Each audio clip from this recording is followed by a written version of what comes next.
Hello, everyone, and welcome to today's webinar, Trauma and Substance Abuse. My name is Grace Rowan, one of the graduate assistants at IHEG, and I'll be your moderator. I am Assistant Aisha, the Assistant Director of the Illinois Higher Education Center for Alcohol, Other Drug, and Violence Prevention, and we are very excited to be hosting today's event. Before I hand over the microphone, I have a few housekeeping items to cover about today's webinar and the GoToWebinar platform. For those of you new using GoToWebinar, you will see the control panel on the right of your screen. This is where you'll find the question box that you can type and submit during and at the end of the presentation. All attendees will be muted for today's program, but that does not mean you still can't participate.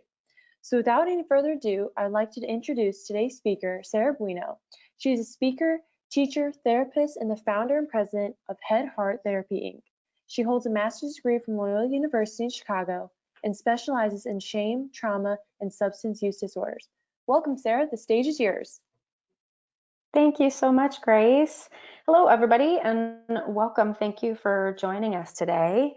It sounds like Grace gave me a pretty good introduction for who I am. One additional thing that I wanted to note, my trauma training is, I've participated in a couple trainings that really focus on somatic healing for folks who struggle with trauma.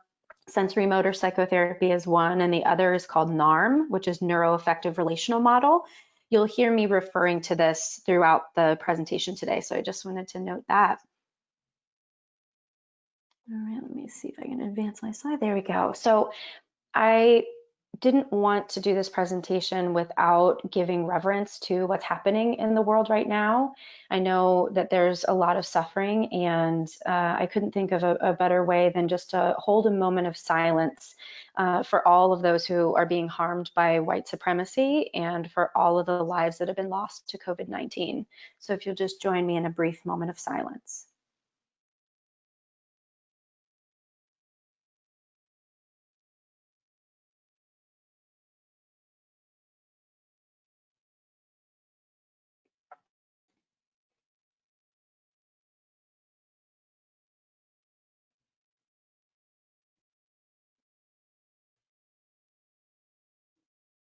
Thank you. Thank you very much.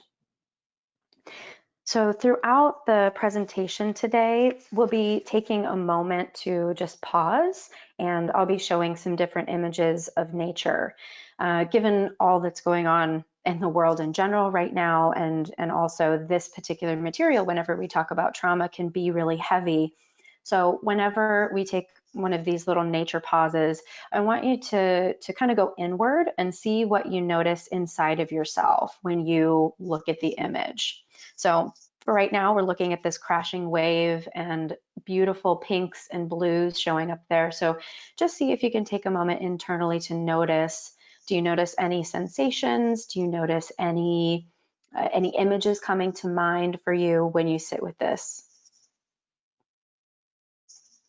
So today we're really going to be looking at trauma, and I'm going to teach you about 3 different types of trauma, and then we will make a connection between trauma and substance abuse, what they have to do with each other, and then we'll be able to talk about what are the implications of using somatic interventions to treat trauma. So it is not a surprise to anyone watching this webinar that substance abuse and college students have gone hand in hand for as long as we have known. And it's kind of hard to read some of these slides potentially. So 31% of US college students essentially report symptoms of alcohol abuse. 80% of college students have abused alcohol at some point. And I wanna compare that to the population who ends up with a substance use disorder or addiction is about 7 to 10%. So you can see that the 31% and 80% are quite a bit higher. So there's still something going on there that needs to be looked at. And then from 1993 to 2005, there was a 450% increase in sedative hypnotic abuse. So it says there's Xanax and Valium. Those are 2 of the most popular sedative hypnotics. And then 110,000 students between the ages of 18 to 24 have been arrested for alcohol-related violations. So we can certainly see that there's a reason to take a look at what's going on with college students who are abusing substances. So what is substance abuse? I wanted to give us sort of an overview that we all know that we're talking about the same information here. So substance abuse is essentially just taking a substance outside of how it was intended or prescribed. And when it comes to prescription medication, that can be pretty obvious, right? If you're supposed to take 3 pills per day and you're taking 6, it's obvious that that's kind of outside of how it is intended to be used.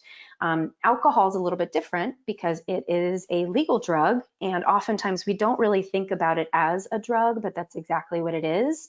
It does change the central nervous system when we take it, and the CDC has come up with essentially healthy uses of alcohol, and it's separated into men and women because the biological differences in our bodies essentially change the way that we process alcohol. So for men, no more than 4 drinks in a day and no more than 14 drinks in a week is considered quote unquote healthy use. And then for women, no more than 3 drinks a day and no more than 7 drinks in a week. And I don't know about you, but when I first heard those statistics, I think I was in my late 20s when I first heard those statistics, and I thought, I'm drinking more than that. My friends are drinking more than that. Most people I know drink more than that. And whenever I ask my college students that I teach right now what they think about this being healthy use, most of the time people report that they're shocked that the numbers are so low. So I think that just really speaks to how our culture believes alcohol should be used. And then college students are then taking that and running with it.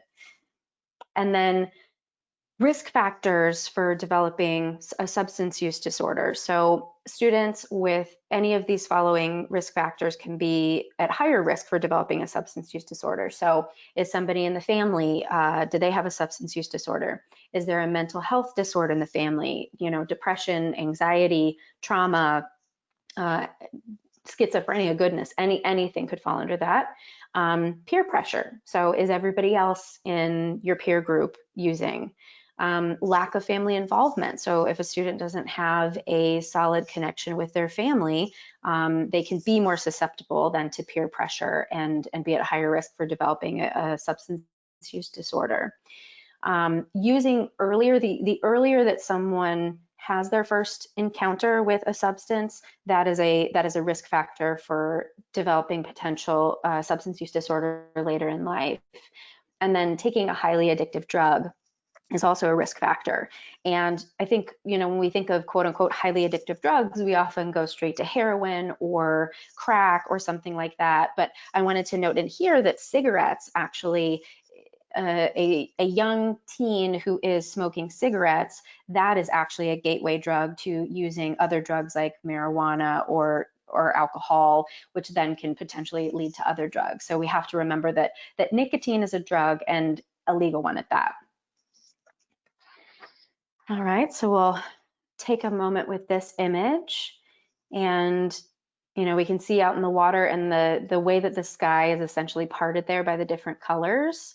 I don't know if you're a cool color person or a warm color person as you're listening, but this can appeal to a bunch of our different senses. I almost feel like I can smell the outside when I look at this image, and I can feel sort of a settling inside myself when I sit with it.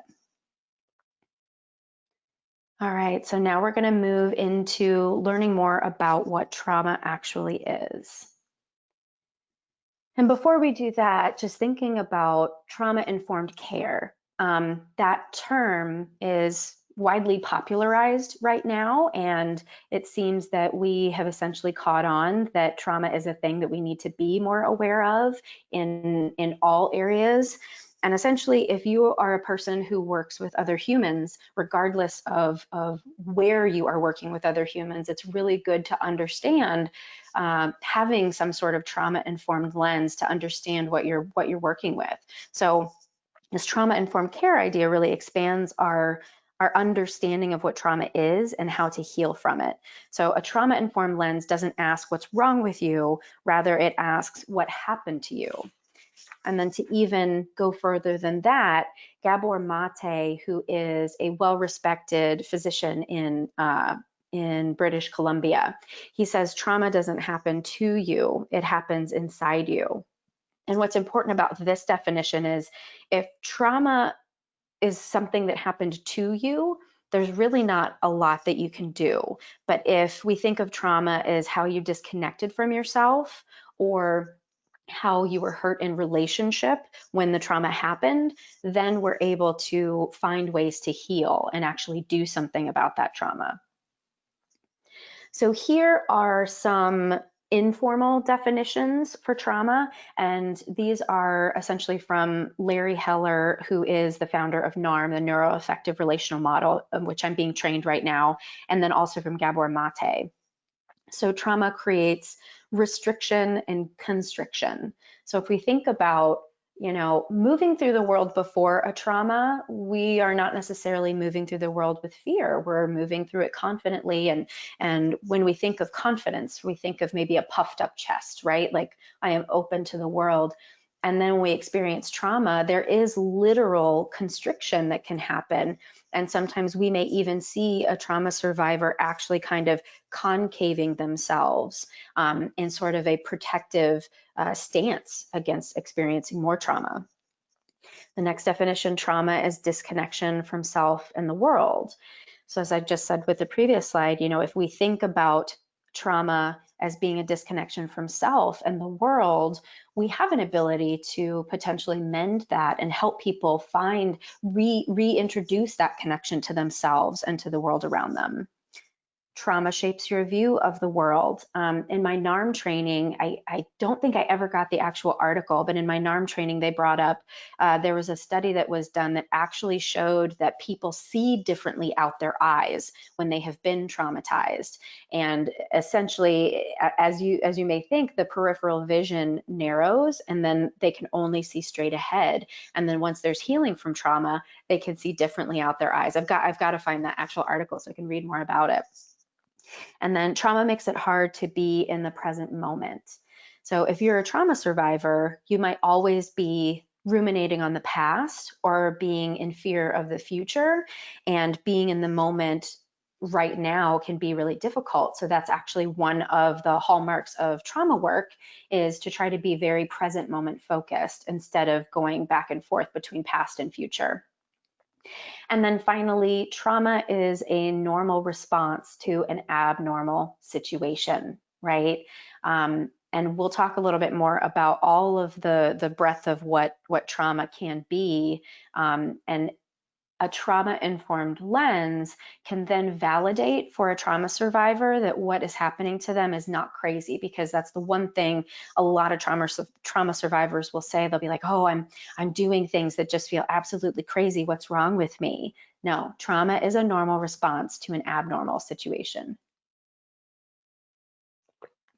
So the three different types of trauma that we're going to go over today: shock trauma, complex trauma, and intergenerational trauma. So shock trauma is, you'll hear different names for all these different types of traumas, but it can be called big T trauma or single incident trauma.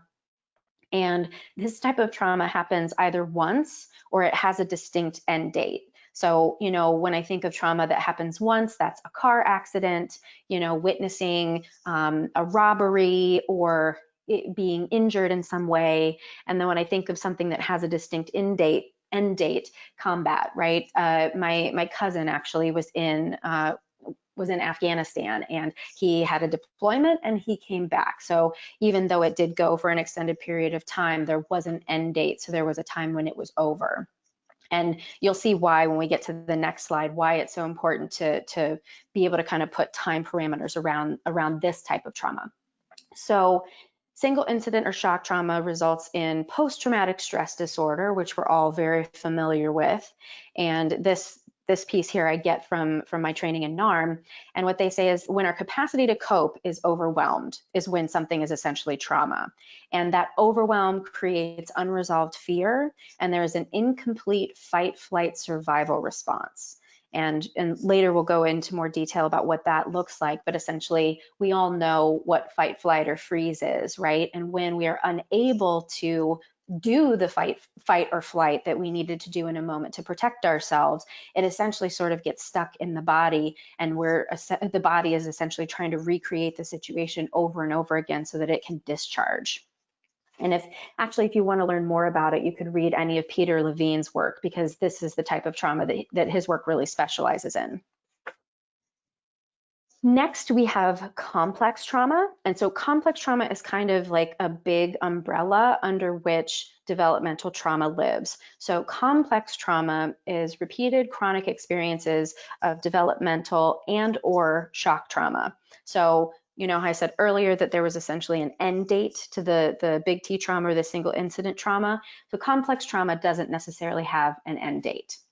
And so it's a little bit more nebulous and harder to put a finger on what's going on. And then developmental trauma, under that umbrella of complex trauma, developmental trauma happens earlier in life when our brains are still developing. So generally for most of us, that means this is with our family of origin. For some folks, you know, if they're adopted, it could be the family that they were adopted into. But essentially when your brain is still developing, that's when developmental trauma happens. We often call it little t trauma because, like I said earlier, we don't have that like big event to point to in terms of it. And it's kind of like one of the ways I've heard it explained is death by 1,000 paper cuts. So if you think of one paper cut, it might not be a really big deal, but when you think of 1,000 of those paper cuts, you might be in trouble.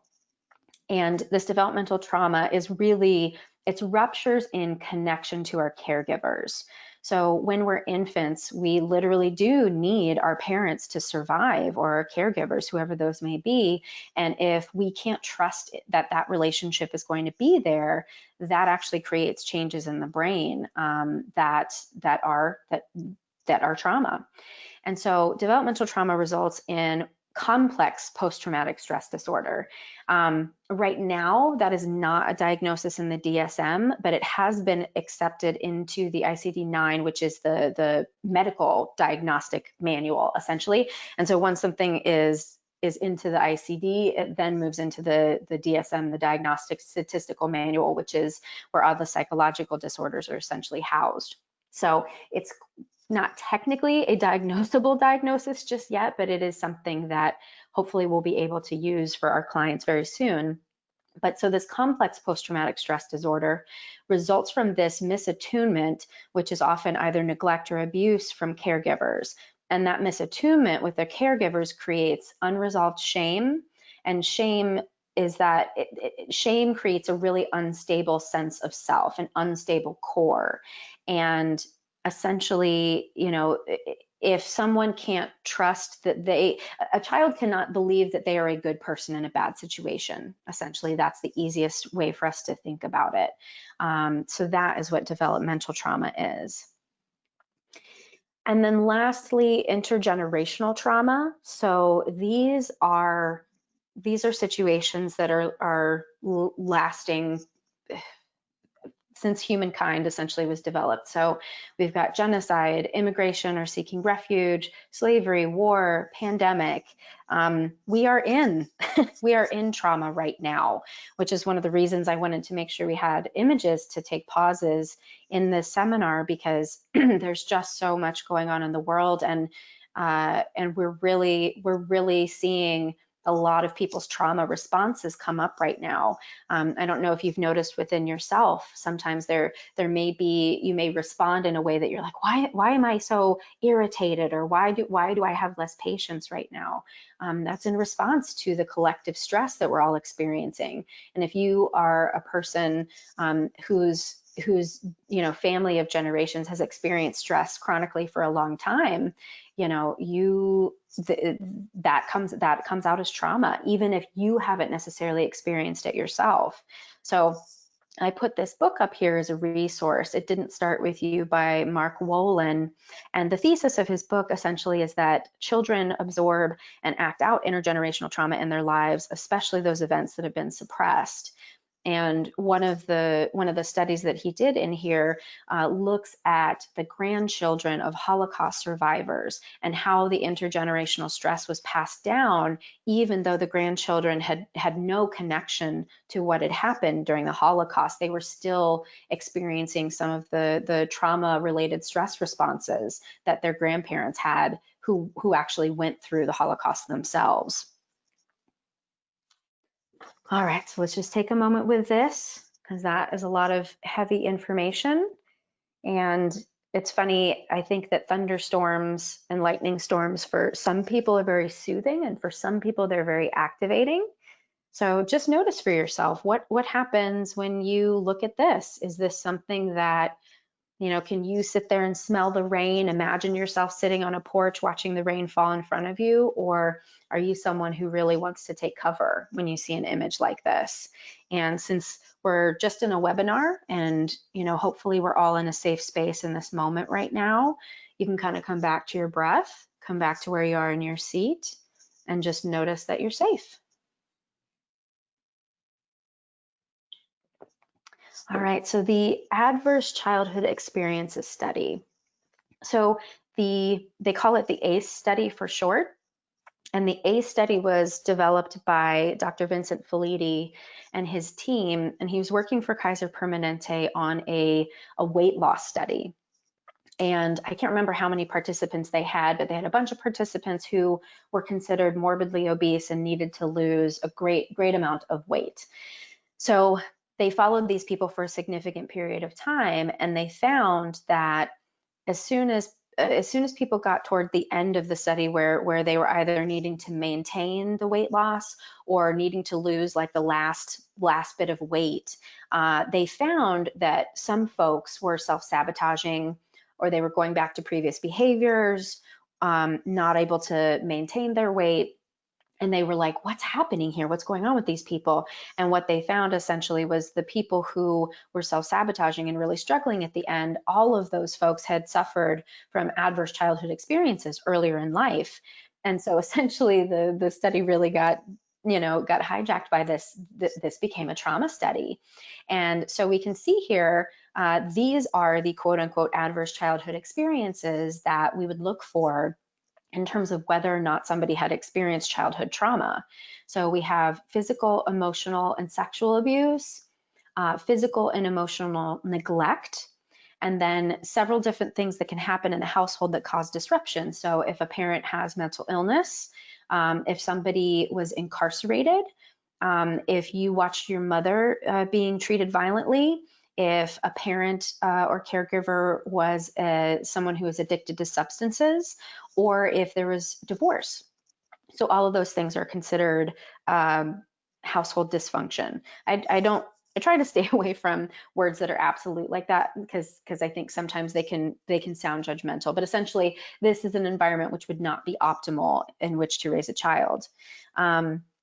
So one thing I do want to note here is that the adverse childhood experiences study doesn't really account for more subtle traumas like gaslighting. And gaslighting, I'm sure we've all heard this term more in popular culture these days, but gaslighting is essentially when, if I say the sky is blue and everyone around me is saying, you're crazy, the sky is green, then I'm going to start thinking that there's something wrong with the way that I see the world. And that happens a lot, especially in families that struggle with addiction, because one of the family rules in families of addiction is that we keep secrets and we don't tell the truth, and we don't trust what we say and what we see. And so, if a child who has a parent who's an alcoholic and says, why, mommy and daddy are sick, what's going on? And then somebody else in the family may say, oh no, they're just resting, right? That's an example of gaslighting in which a child may learn not to trust themselves, which is also a form of developmental trauma. So what are the implications of experiencing trauma early in life? We see at the top here, it's separated into behaviors and then physical and mental health. And so when we look at the behaviors, lack of physical activity, so being sedentary, smoking, alcoholism, drug use, so all of that would fall under the category of substance abuse. And then missed work is a behavior. And then the physical and mental health, so essentially all sorts of mental health disorders it's not just depression, because I think actually, yeah, that looks like depression and suicide is the only one that shows up here. But certainly anxiety, and stress causes all sorts of physical and mental ailments. And then of some of the other physical ailments that aren't listed here, autoimmune disorders is one that often can manifest in people who have experienced early childhood trauma.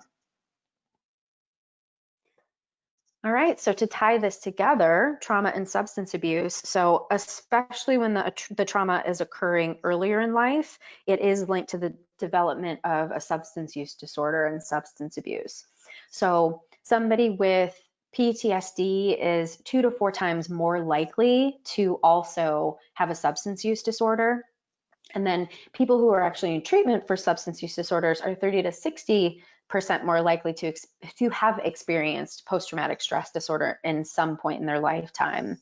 And then trauma in childhood can compromise the neural structures and function. So like I said earlier, trauma really actually changes the brain, especially when it's occurring in the really early developmental years, and does create more susceptibility to psychiatric illness, including substance use disorders.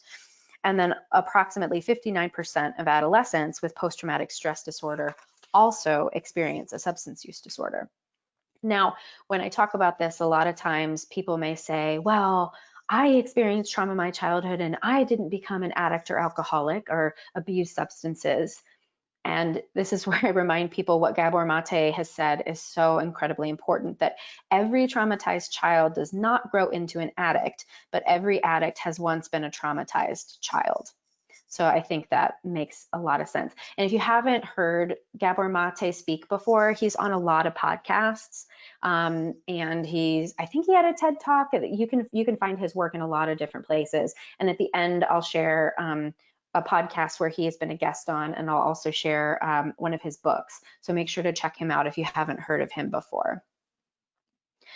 Now let's pause for the little puppy who wants to say, hey, hope you're doing okay. We're talking about a lot of difficult stuff, and there's already a lot of struggle in the world right now. So we'll just take a little moment to wave back to this little puppy. I can just like feel his little puppy fur as I look at him right now. And I definitely can tell, like, when that image comes up on the screen, I can definitely feel inside of me a little bit of space that's created. So now we move into what it looks like to heal from trauma. And the hope, in my communicating about trauma and substance abuse today, my hope is that if we are working with a student or a person who is using substances, can we look at that substance use from the lens of not that this person is doing something bad and terrible and horrible, but can we ask why? Why are they using that substance? What is it that's going on underneath? What are the underlying factors that make this person feel like using substances is one of the best options that they have? Because we know that alcohol is a really excellent anxiety reliever. And if somebody is experiencing chronic stress from trauma situations, they may go straight to alcohol. So all this to say, healing from trauma is possible. And when we look at the root cause and we look at healing the trauma, then oftentimes the substance use disorders, the mental health disorders, those things can tend to soften if we're actually looking at the root.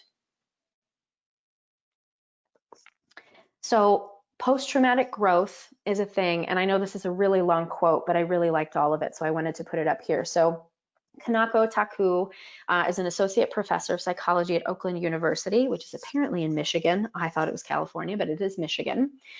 So Dr. Taku says, resiliency is the personal attribute or ability to bounce back. Post-traumatic growth, on the other hand, refers to what can happen when someone who has difficulty bouncing back experiences a traumatic event that challenges their core beliefs, endures psychological struggle, and then ultimately finds a sense of personal growth. It's a process that takes a lot of time, energy, and struggle. So essentially, when we look at post-traumatic growth, we look at the trauma being a catalyst for a greater capacity for connection to self and others. And sometimes folks who go through trauma and feel like they've come sort of on the other side of it, they can look back and be grateful for that, not necessarily for having had that experience, but for being able to have the growth experience. One example I can share of that, one of my clients, and he's given me permission to use this and share this with other people. He suffered from an addiction, and he's been sober. I think he's coming up on 6 years now. And he often tells me around his sober anniversary, he said, I'm so grateful I became an addict, because I wouldn't have found the program. I wouldn't have been so connected to myself. I wouldn't have done this healing work if I hadn't been forced to. And so that's an example of what post-traumatic growth can look like.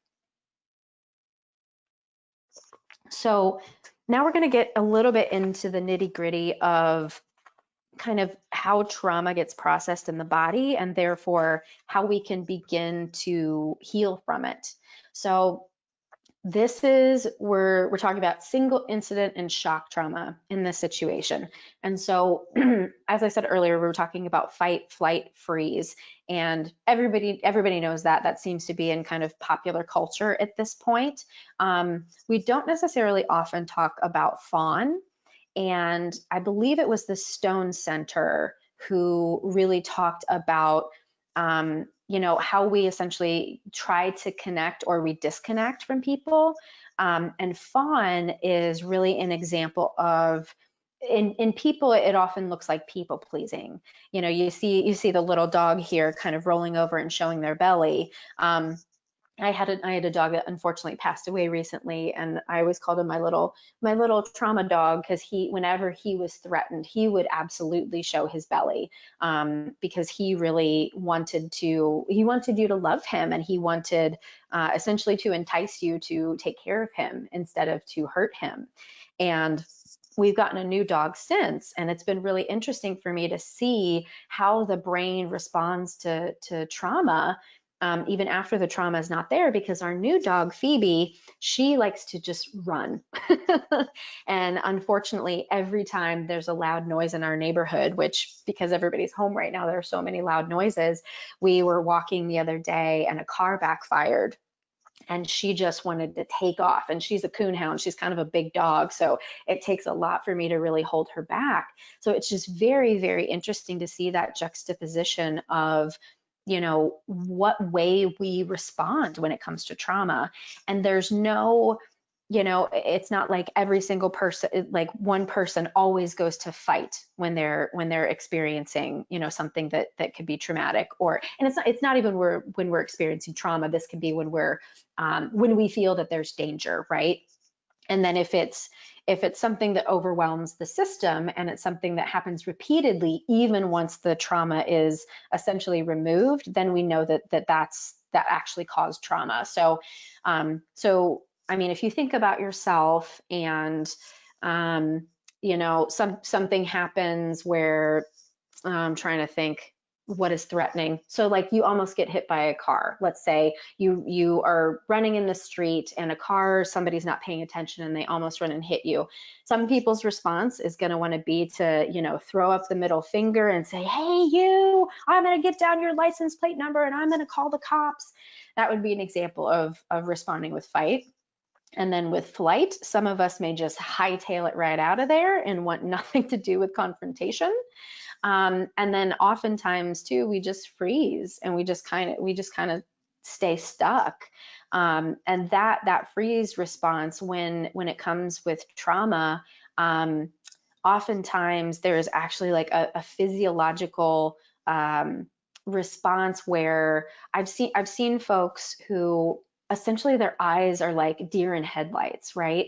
I think everybody probably knows what I'm talking about when I talk about that deer in headlights look. And that is definitely a response to a freeze response when somebody experienced trauma.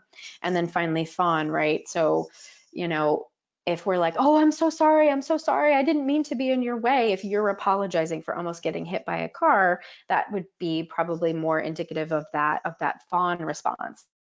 And now, if all of us are running in the street and almost get hit by a car, I can guarantee that not everybody would experience that as trauma.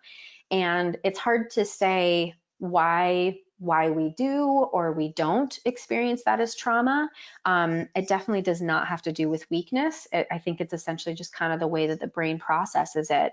But it's important to remember that maybe we wouldn't have had that same response to a situation, but if somebody else does, that is their normal response to an abnormal situation. All right, so the brain stuff is really pretty complicated, and I don't want to go too deeply into it, although we do have a decent amount of time, so maybe I'll go a little bit further than I was initially intending to.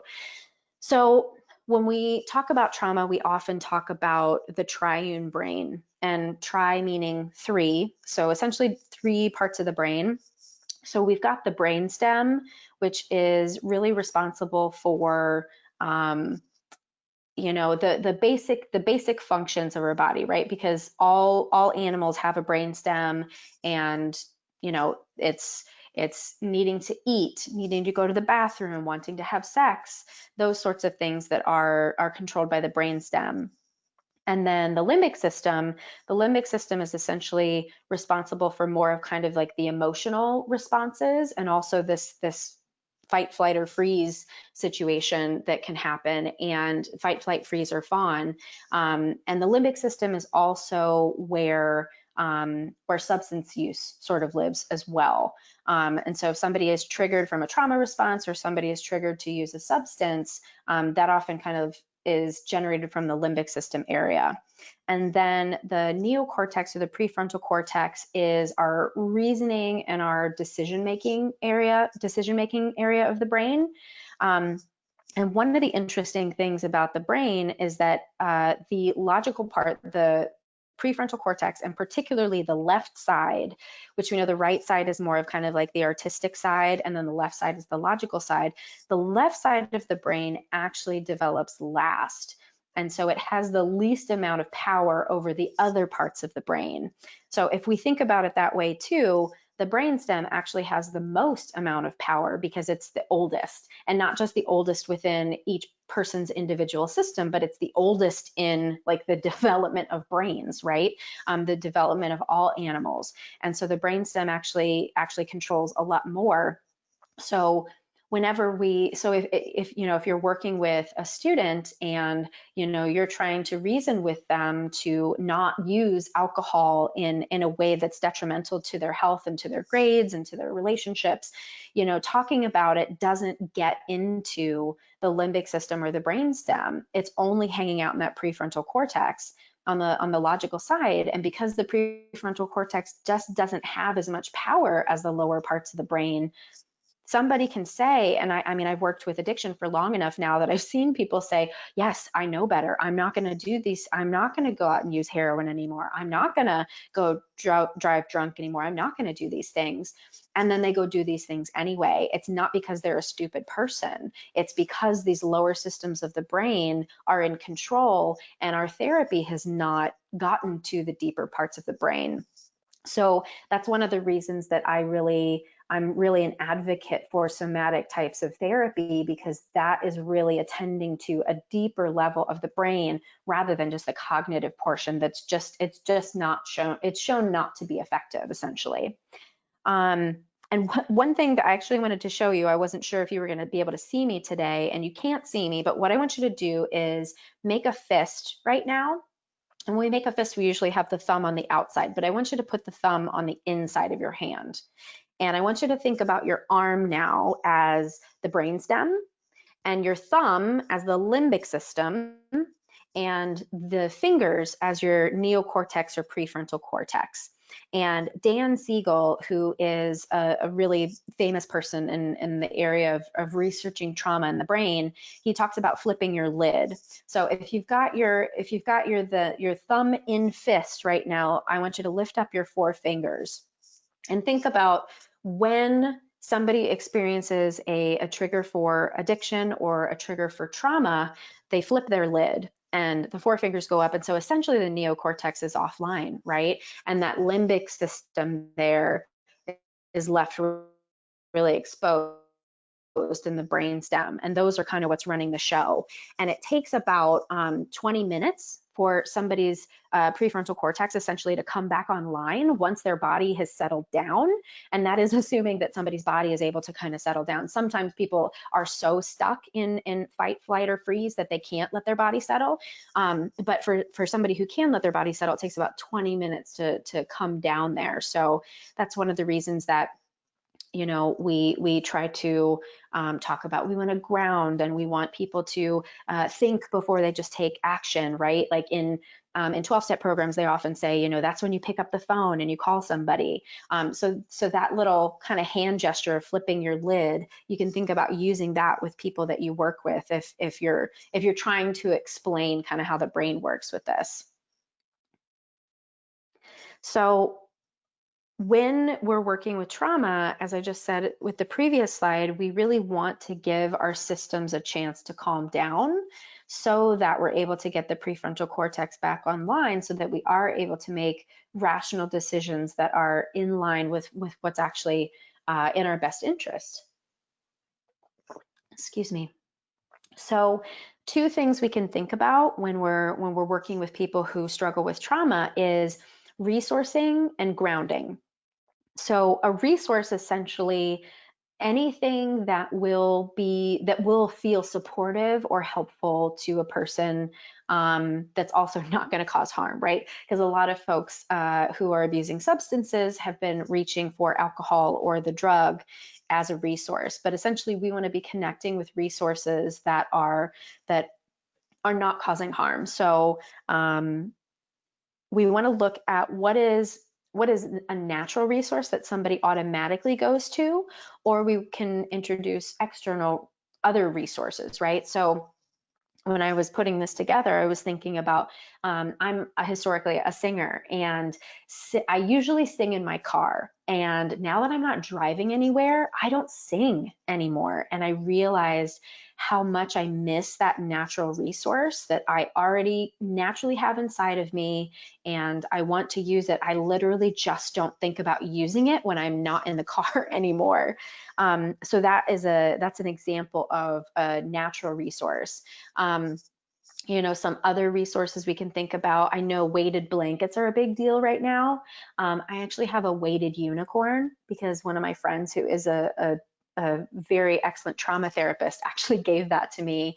And I've named him Chauncey. And so Chauncey is a new resource that I have adopted into my life, and he's weighted, so he feels really good. He's kind of heavy when you put him on you, and he also has a textured, he's textured. So, as I kind of pet him and I pet it, there's that tactile sensation that actually it creates space and creates a little bit of calm when I'm spending time with him. So think about some other natural resources that come up for you, or things that you can introduce to yourself. Then we move to grounding. So grounding, essentially, we're wanting to help build a stable foundation upon which trauma work can be done. I've been talking with some of my staff members this week, and a lot of their clients are really struggling, and a lot of us are really struggling. And we've been talking a lot about, okay, this client, so somebody disclosed a trauma the other day, and they said to their therapist, I really want to work on this trauma. And the therapist and I were talking about, it's not actually really safe for them to process the trauma when they're not in a safe situation. And so we talked about, how can we help this person really ground and get connected to themselves, so we can find as much safety as possible, even though they're not in the safest of situation. So a couple things we can do to increase grounding. Guided visualizations can be really lovely. So one visualization one of my therapists does with me is Father Sky, Mother Earth, and she says to connect to your midline. So essentially kind of the energetic line that runs through the center of our bodies, and connecting that to the sky and connecting that to the earth. That can be really, really soothing to the system. feeling your body in the chair that you're sitting in, right? So, I mean, I can tell you, I've been talking for almost 45 minutes now, and essentially, I have not noticed that I'm sitting in a chair because I'm so busy talking to you. But right now, as I say this, I'm saying, okay, I feel my feet. I actually have them propped up on a box because I'm a shorty and my feet don't touch the floor in this chair. So I feel my feet, I feel them in my shoes. I feel the chair on the back of my legs. I kind of feel my butt in the seat there, and I feel my back really supported by the chair. So as I said earlier about, wanting to work with trauma in a very present moment orientation, this is a really great example of that. So, if somebody is experiencing kind of a trauma trigger in the moment, just feeling yourself in the chair can be something that's really helpful. Also, as I'm thinking about it, feeling the edges of your body, because sometimes when folks have experienced trauma, there's trouble really feeling like, where's my body end and where does something else begin? And so, right now I'm kind of just squeezing my forearms right now to feel like, okay, these are the edges of my body. And that's another grounding and connecting to self exercise there. And then lastly, putting your feet on the earth. I think since we're all spending more time at home, if any of us have even little patches of earth, in our neighborhoods, it can sometimes be good to, kick off our shoes and feel your feet on the earth. And that actually really, really helps ground and get that connection that can be so soothing to our systems. And then some quick somatic interventions. So whatever it is that you're doing for a living, you don't need to be a certified therapist in order to use this as a somatic intervention. So essentially, you just want to think about the five senses: sight, touch, sound, smell, taste. So first thing would be name something you see, and I just picked a color here. Name something you see that is green. So I'm looking around the room that I'm in right now, and I have a lovely Chinese evergreen plant. So I will notice that is green. And as I'm looking at that, you probably heard me just taking a deep breath.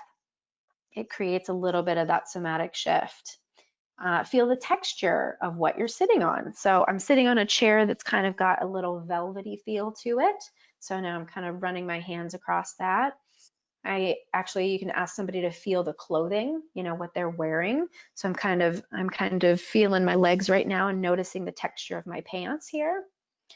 Name any sounds you hear. I'm in a very quiet room right now in the back of my house, so there's not a lot of sounds except for the sound of my own voice, unfortunately. But if you're maybe by a window and you hear a car going by or you hear birds outside, just really taking that moment to notice that. And then can you describe anything that you smell? I actually have a candle lit next to me, so it's pumpkin smell. Even though it is not the pumpkin season, I really love that smell. So, so I'm enjoying the smell of that pumpkin candle right now. And then describe what you taste. Did you eat anything recently that still has the taste in your mouth? I've been drinking my chai tea latte, so I've got a little bit of that taste in my mouth still. So just noticing what's going on in your mouth. Also doing mindful eating exercises, that can be really helpful too. So I've done that with what is it, raisins a lot of times. And I am not a raisin lover, but that's actually a good tool that you can use because the raisin's kind of chewy, so it lasts for a little while. So you can really like kind of savor the flavor and like feel the texture in your mouth. So that's kind of another intervention that you can utilize. So name something you see that is green. Trees. I really loved this picture. I love not only kind of the image that's projected here, but I also love the thought of how would you see this image? And for me, I kind of conjure in my mind that the photographer had to lay down on the ground in order to capture this picture. And so I can really just kind of imagine what it would be like to lay myself on the ground, on the earth, and then look up into the sky and see this beautiful, beautiful picture. So just take a moment to take that in.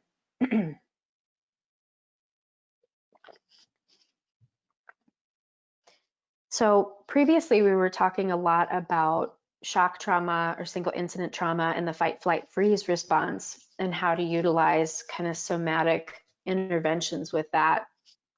Developmental and complex trauma is a little bit different. As I said earlier, a child cannot see themselves as good in a bad situation. And so it's not necessarily that there's, an incomplete fight, flight, or freeze response in the body with developmental or complex trauma. It's really just this chronic shame. And in NARM, we talk about shame not as an emotion, but as a process. And essentially, it's a process where, in order to keep our attachment with our caregivers, we choose to essentially put the trust in the caregiver instead of putting the trust in ourselves because we want to maintain that relationship. And so, a very, very classic idea that we've all heard is that children of divorce will often blame themselves. And it's not because the child actually thinks they did something wrong, but that's essentially in order to preserve the connection to both parents, right? Because if I blame myself, then neither of you will be mad at me. But if I'm mad at you, that might not be safe. I know I can tell you, growing up in my household, the only person who was allowed to express anger was my father. So I really truly suppressed a lot of my anger, and anger turned inward really manifests as depression.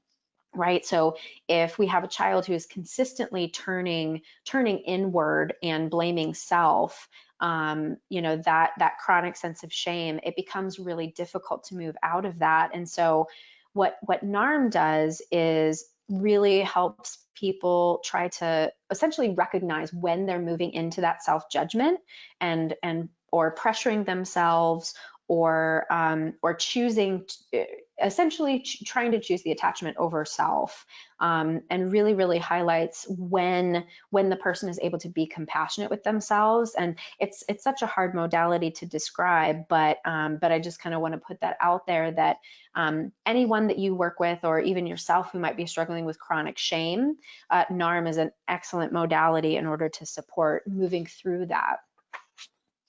So the other thing that NARM really talks about is survival strategies as ineffective solutions to move through the trauma. So I said this earlier, that if you're working with a student who is abusing alcohol and you're really trying to help them not abuse alcohol, we need to look at why is the alcohol use important? What is the function of the alcohol use? So this trauma-informed lens means that we look at the wisdom of the defense mechanism, essentially, as a survival strategy that may have helped the person survive earlier in life or tolerate difficult circumstances. So the question I pose to you are, what are some ways that you personally might disconnect from yourself when you're experiencing stress? And what are your survival strategies? One of my survival strategies is people pleasing. And I often choose to take care of other people at the expense of myself. And I've learned over time, instead of to judge myself for that, I've learned to recognize that as, oh, that's my old survival strategy. And I don't need to beat myself up for engaging in that survival strategy, but I do have other choices available to me. So that's really it. This last picture I have here, really, I named my business Head Heart Therapy because I think that connecting the head and the heart is really where the changes are made. And I'm hopeful that today you gathered some information that really helps you understand the function of substance use for people that you might be working with, and can help you think about it in a different way and understand that trauma can often be the underlying factor in this. So, unfortunately, we don't have a lot of time left, but if anybody wants to type in the chat any meaningful pieces of information that you learned today, anything that you would be able to share, with people that you're working with this week or with yourself, please go ahead and type that in the chat. And then here are some recommended readings. I've got Brene Brown, Kent Fisher. I didn't talk about him, but he works at a place in Memphis that really works trauma from an an experiential perspective, which essentially is kind of like acting things out instead of talking about it, which acting things out really gets to the brainstem and the limbic system more so than the prefrontal cortex. And then Philip Flores, the addiction is an attachment disorder. If you work with anybody who struggles with substance abuse, it is an excellent book. And then Lawrence Heller, who I've talked about, the founder of NARM, Gabor Mate, we talked about, Patricia Ogden, she developed sensory motor psychotherapy. And then Sharon Stanley has another somatic transformation. And then that Mark Wolin book, It Didn't Start With You. And then recommended listening, a couple podcasts. So my podcast is called Conversations with a Wounded Healer. And I generally speak with people in healing professions about the intersectional journey of healing self while caring for others. And then Transforming Trauma, I am lucky enough to have been hired to host that, and it is produced by the NARM Training Institute. So if anything I said about NARM was of interest to you today, they train therapists, but they also train people in the field of education. And I believe at the end of this month is when they're starting their online basics training. And so if anything I said was of interest to you and you're like, ooh, I want to find out more about that, go to narmtraining.com and you'll find more information about the online basics training. And then a couple other podcasts here. I do have the presentation slides available for download on my website. So I'll leave this up for you so that you can check that out. Quickly, I'll kind of go here. So I'll show this at the end here, just so you've got my information if you need it, but I'll leave that up. So if anybody wants to grab the slides, please feel free to do so. So Grace, I think I'm all wrapped up. If you have any closing thoughts. Yes, okay, well, thank you. And thank you everyone for attending today's webinar. If there are no further questions, I'm just gonna have my little tidbit here. So please keep an eye out for an email for GoToWebinar that will come about an hour after this. The email will have a link for you to fill out an evaluation. This evaluation really just helps us with the planning of future events, and then certificates will be issued within 7 to 10 business days from the webinar. And we will have the webinar available with the slides, as we just mentioned, available to view on the IHEC website as well. But thank you, Sarah, and thank you everyone else.